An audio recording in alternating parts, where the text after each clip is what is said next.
are these people? But You ready for our next one? I don't know, but Get your mind off which that and kind of on to relates. other terrible shit. Yeah. I mean, it kind of relates. And yeah, that's it. So I was just looking, but yeah, it relates. Not surprising. DNC panel blocks vote on dark money ban in Democratic primaries. I wonder why.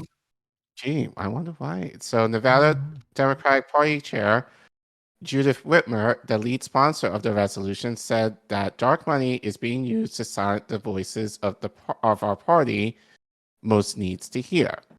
So Jake once again continues. Come on. Thank you. For the second time in less than 5 months, the DNC's resolutions panel refused Thursday to allow a vote on the proposed ban on dark money in the party's primaries, despite substantial support of the change among DNC members and prominent progressive lawmakers. Judith Whitmer, the chair of the Nevada Democratic Party and lead sponsor of the dark money resolution, wrote on Twitter that these funds are being used to exclude, not empower. They're being used to silence the voices our party most needs to hear, Whitmer added. The DNC did not pass my dark money resolution, but my voice was heard. Our elections are not for sale.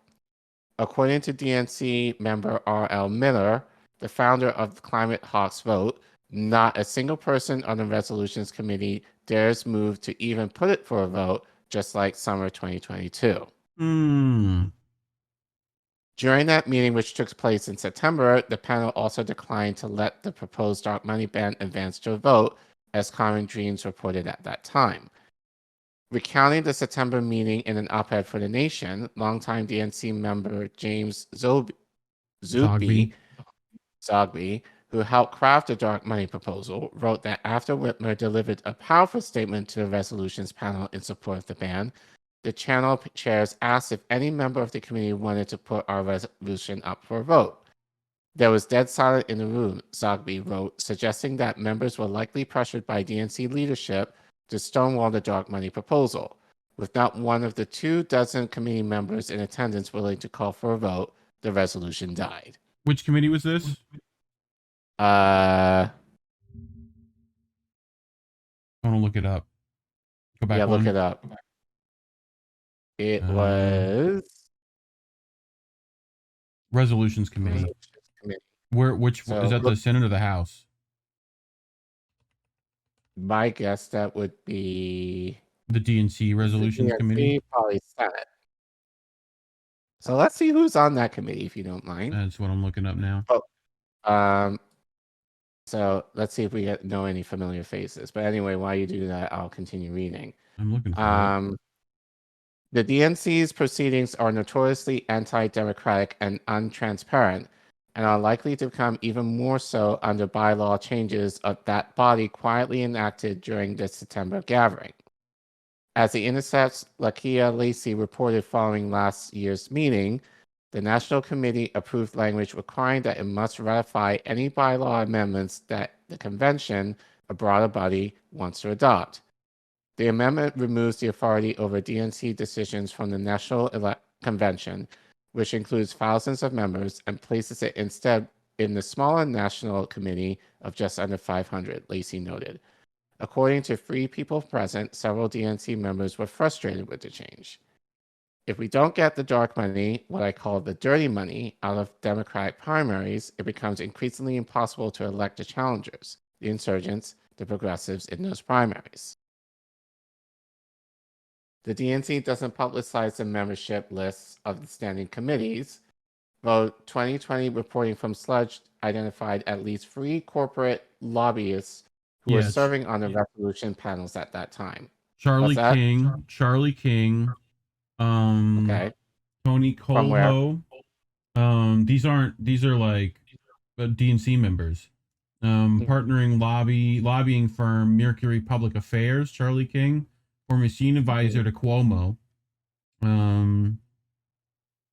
So including the government, lobbied the federal government in 2019, including the government of Qatar and defense company United Technologies. So he's a fucking military industrial guy. Okay. Then you've got Tony Colho, at-large DNC member. Cole is a former U.S. representative from California. Was elected House Majority Whip. Colho pioneered aggressive party fundraising from corporate PACs that had business before Congress. That's one. This is from that sludge report. So Joanne Daldal, Simone Sanders, Craig Smith, and that's who they have so far. So yeah. No one that we know really. Yeah. But we're tied to one at least industrial military complex for sure. Yep. Okay. Not surprising there. No. And one guy who like made it to where PACs are giving tons of money, you know. Right. Okay. Okay. As of the September 2022 meeting, Patrice Taylor and Rich Fitzgerald were the co-chairs of the DNC Resolutions Committee. The committee's obstruction of the proposed dark money ban comes in the wake of the most expensive U.S. midterm cycle on record. According to Open Secrets, Super PAC spent an astounding $1.45 billion during the 2022 midterm elections. Like, Jesus Christ, that much? Yep. Really? Like, yep. Honestly, it seemed like no money, honestly, but that much? Okay. It's also very little for like, you know, it's both a lot and chump change for them. Right. Yeah, but still, it just seems, much.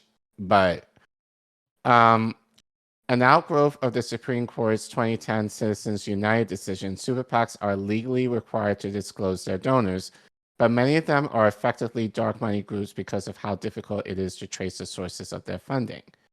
During last year's Democratic primaries, progressive candidates across the country faced barrages of opposition spending from super PACs, including one bankrolled by Republican billionaires. The torrent of super PAC cash provided the impetus for progressive push to ban dark money in Democratic primaries, an effort that garnered the support of Senator Bernie Sanders, who caucuses with Senate Democrats and other members of Congress. Ahead of the winter DNC gathering in Philadelphia, which is set to formally kick off this week, well, this was a week or two ago. Yeah. Sanders wrote in a letter that the Democratic Party must not allow oligarchs and their super PACs, often aligned with Republicans, right, okay, to buy Democratic Party primaries. Virtually all Democrats talk about the need for campaign finance reform. No, they don't. No, they fucking don't. Sanders added, talk is easy. Now it's time to walk the walk. Let's stand up for democracy. Okay. How? Yeah. God, you know what he needs to do? Grow up and get serious. That's what he needs to do. Right. Larry Cohen, a DNC member and board chair of the progressive group Our Revolution, lamented in an organizing call earlier this week that the DNC is a shit show. There's no other way to describe it, Cohen said. If we don't get the dark money, what I call the dirty money, out of Democratic primaries, it becomes increasingly impossible to elect the challengers, the insurgents, the progressive in those primaries. Okay, so ask them. No. Yeah, they're not going to say anything, Anna. So yeah, but yeah. Any final thoughts on that? I mean, we're fucked. But I mean, I hope it's possible to get dark money out of that, but it's like not for a while. But it just leads to the idea of Marianne Williamson feeling that she has a shot. Yes. Like, yeah, knowing this, and even Crystal Ball, like, they know this. So what makes them think that Marianne is like the chosen one that would somehow it's vote harder, and everything will be saved. Vote harder. So yeah, so it just goes to me, it's just like it's pointless to kind of go for the Democratic Party, Marianne, No, you're not watching, but I'm going to say it anyway, especially now we're on Rockfin. So, like, Mhm. but if it's clipped, hopefully, maybe, whatever. But, you know, you have no chance. So, yeah, she has no chance. And, like, people are acting as if she does. So, But or at We least do Colin, this circle jerk forever. we can do it forever. Forever. Just keep electing progressives. You know? we don't have that kind of time. I mean, I don't have that kind of time. I'm not sure about you, but I'm sure. But Ain't nobody again, got like time for Marianne, that. Ain't nobody got time for it. yeah. I mean, I think at least the working class kind of sees through the bullshit. Maybe the PMCs might be, you know, a little enticed somewhat, but you know, but we know what's going to happen. So, I mean, Mm-hmm. but anyway,